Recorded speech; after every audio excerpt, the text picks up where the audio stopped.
Between the 13th and 17th centuries in Europe, a new phenomenon appeared. Men who believed they were made of glass, the most exalted being Charles the Mad of France. Through contemporary sources, we see a strong literary tradition of glass men, and its symbolism is a significant example of a poetic metaphor that is connected to psychic experience and the human mind. What was it about the Middle Ages and the early modern era that saw this influx of glass delusion? We're going to get into that in this video. Let's go. Glass delusion was generally understood as being a bizarre result of a broader mental disorder known as melancholia. Melancholia is defined as a concept found throughout ancient, medieval, and pre-modern medicine in Europe that describes a condition characterized by markedly depressed mood, bodily complaints, and sometimes hallucinations and delusions. Those that suffered from glass delusion believed that parts of their bodies, usually their bones, arms, and heads, were made of fragile glass that could shatter at any moment. It was believed in medieval medical understandings that an individual was made up of four humors: blood, phlegm, yellow bile, and black bile, all super appetizing names. An overproduction of black bile primed the body for a melancholic state. Glass delusion was so prominent during this time that the common belief was that the bodily heat of a diseased person afflicted with this black bile overproduction actually caused them to take on an image of glass. Think of when you see someone who has the flu and their eyes appear glassy.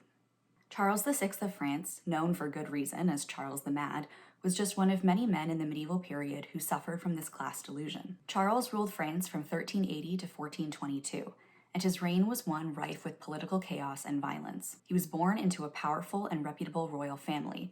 His parents were the warrior King Charles V of France and the beautiful and powerful Joanna of Bourbon. His parents would outwit and outmaneuver the English at nearly every turn during the bloody 100 Years' War, which, spoiler alert, their son would later completely screw up. And I actually have a video about that whole debacle, which I've included in the description box, so definitely check out Charles's hilariously massive failings there.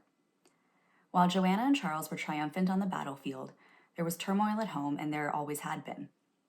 They were both from royal families with long histories of mental illness and various psychological afflictions, so perhaps their son didn't really stand a chance.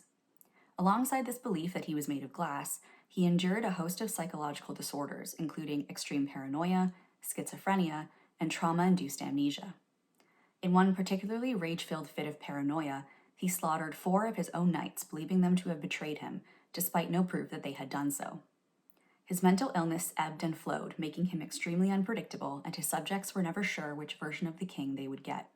In any case, Charles lost almost everything his strong-willed parents had worked so hard to gain during the war, as he went in and out of bouts of mental illness and amnesia. One contemporary source even describes an instance where Charles woke up one morning not realizing he was the King of France, or recognizing his wife of nearly 20 years, Isabel of Bavaria, with whom he had once had a loving relationship. Historian Jill Speake reflects that the concept of glass delusion in the medieval and late medieval period was a literary tradition based on a contemporary affliction. People who believe themselves to be either in part or entirely made of glass appears in many popular sources from the Middle Ages, early modern, and modern eras. Thomas Marzoni, an Italian Renaissance writer, described a man who traveled to Murano, a great glass-blowing city, just to hurl himself into a kiln to be made into a beautiful goblet, while Miguel de Cervantes, author of Don Quixote, wrote a short story about a so-called glass man, who in the summer slept in an open field, wore only very loose clothing, and walked in the middle of the street for fear that something would fall from the windows above and shatter him. These sources do not evolve into a take on the symbolism or source of the glass man's delusion, but there are some that did. Percy Shelley, in his Adonais, an elegy on the death of John Keats, likened human happiness to fragile glass and described life itself as a dome of many-colored glass before death tramples it to fragments. Glass delusion is commonly found in those who have had near-death experiences or have been surrounded extensively by death itself. Their keen awareness of the fragility and precariousness of life is reflected in their psychic experience, believing themselves to be a literal, breakable thing. People living in the medieval and early modern world would have had an extremely different understanding of life and death than we do. The British Library Online states, with high rates of infant mortality, disease, famine, the constant presence of war, and unsophisticated medical techniques, the threat of death was a brutal part of everyday life for the majority of people.